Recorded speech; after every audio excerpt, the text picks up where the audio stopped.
Hey everybody, failed entrepreneur back again. Make crappy videos every day, so subscribe so you don't miss one. That sounds pretentious. But today I want to talk about Trump's, I think he's signing it today, his executive order to going against social media and big tech companies, putting them on notice for some of the censorship that they've been getting away with here for a while. So let's backpedal real quick. This is going to get a little legal, maybe, but I'll try and simplify it as best I can. I'm not bad at doing that. This all goes back. It's been brewing for a long time, actually. Don't think this is just a recent thing. But Trump made some comments against Morning Joe Scarborough. I made a video on it a couple days ago, questioning the death of one of the interns in his office.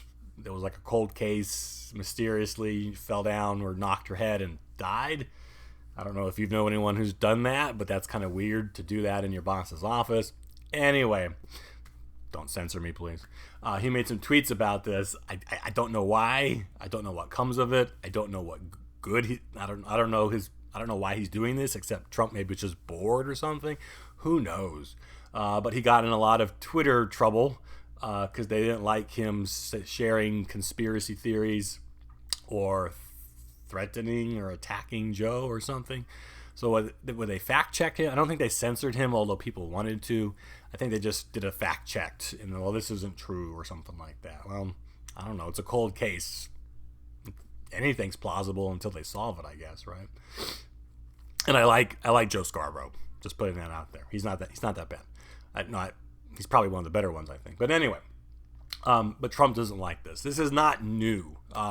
These tech companies have been censoring and shadow banning and suspending accounts and messages and viewpoints, mostly conservative ones from the right side, for a very, very long time now.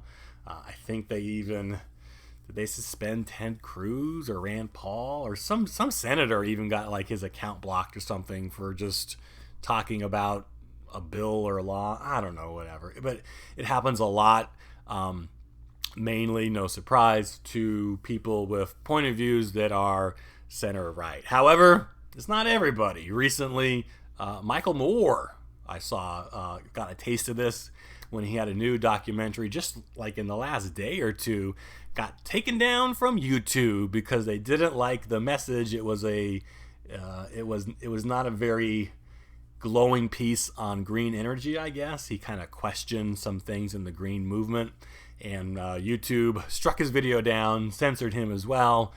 Michael Moore, of all people, with a message that's too hot to handle or just they don't want you to hear. So even people on the left suffer from this as well. And that's the point. That's the point, right?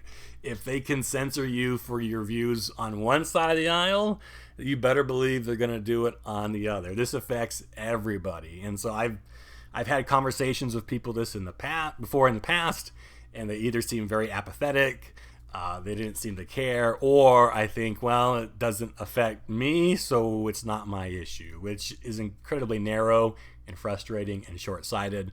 I think freedom of speech protects everybody, me and you and your neighbor, all the same.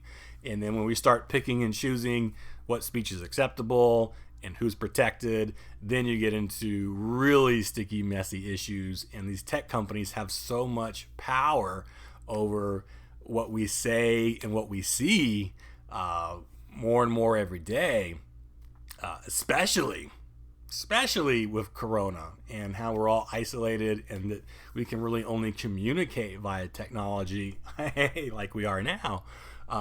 Their power is getting more and more condensed and centralized all the time. So super scary that these big tech companies are being judge and jury on what you say and approving what you see and don't. I don't know what gave them that authority or power, but that's kind of what Trump is talking about here, and that's what this executive order is trying to solve. It's going to be a little bit of a long video. It all comes down to basically this, okay? Legally, are you a platform or are you a publisher? Okay. Now, these tech companies are claiming they're kind of both at the same.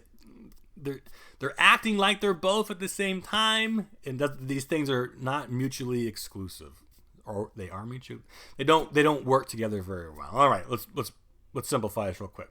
So, if you're a big social media company or just anything, think of a sidewalk, right? A sidewalk is a good example of a public platform. It is open for everybody to use. You don't have to pay to use the sidewalk. You can use the sidewalk however you want, as long as it's not damaging or destructing or taking away other people's rights, okay? And so, but it's free to use. Everybody uses it. It's open all the time. And this is where a lot of people will go, and when they protest, this is why they're able to do so, right? Because they're using a public space to exercise their First Amendment rights and hold a protest. You can't go and walk into a Target. Bad choice of words considering current circumstances. Excuse me. It's great content. You can't go into a Target and hold a protest because that's a private property. That's a private business, and they're not going to allow you to. What? Stay with me, okay? But again, a sidewalk is open to the public, and so this is where these protests happen. Even if it's someone with a message that you don't like, right? If it's the KKK going to go do, I don't know, a recruitment or a protest or something.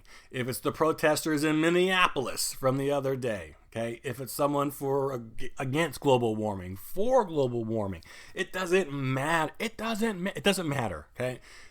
You have that right to go and express your views in a public space. It's First Amendment. It's pretty basic. I don't think that's open to argument, though many people will try and box that in, or put limitations on that, which is very, very scary, because again, they're not only taking away those people's rights, they're also in effect taking away their own. But some people are cool with that, I guess. So that's that, okay?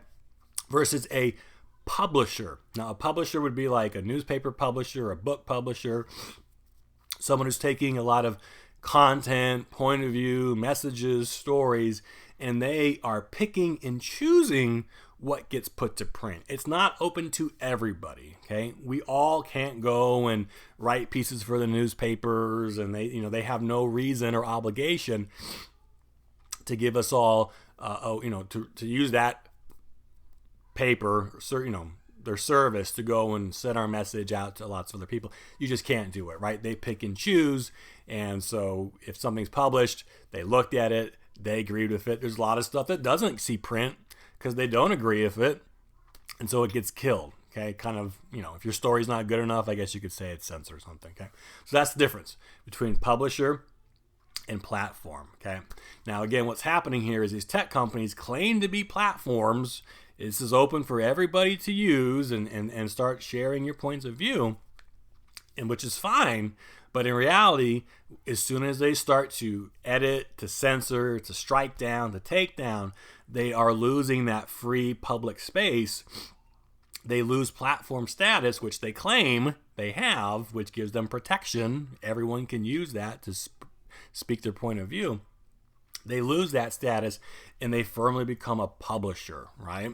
So they're picking, that's what they're doing. They are actively picking and choosing what messages get pushed on their services, okay?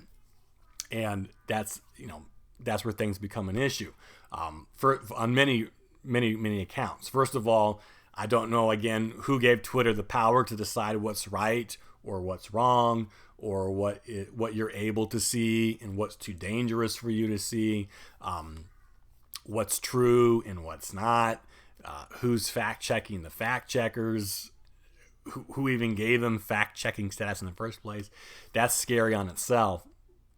But when they start, again, editing these things and become the publisher, again, as soon as they are censoring one thing, what that means is if this isn't allowed in, they're basically putting a stamp of approval on everything else. This is why this is not a good place for Twitter to be in, okay? You better lawyer up, because that means everything that does make it on there, you've basically de facto approved, because you took this other message down, but you let this one through.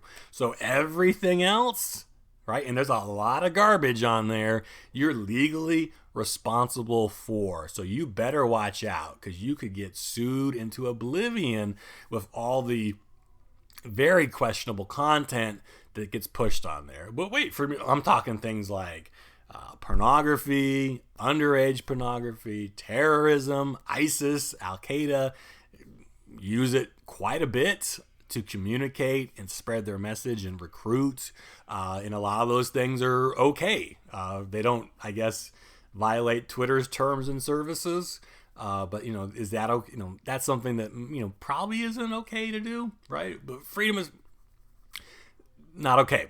I'm sharing child porn, not First Amendment. Okay, sorry.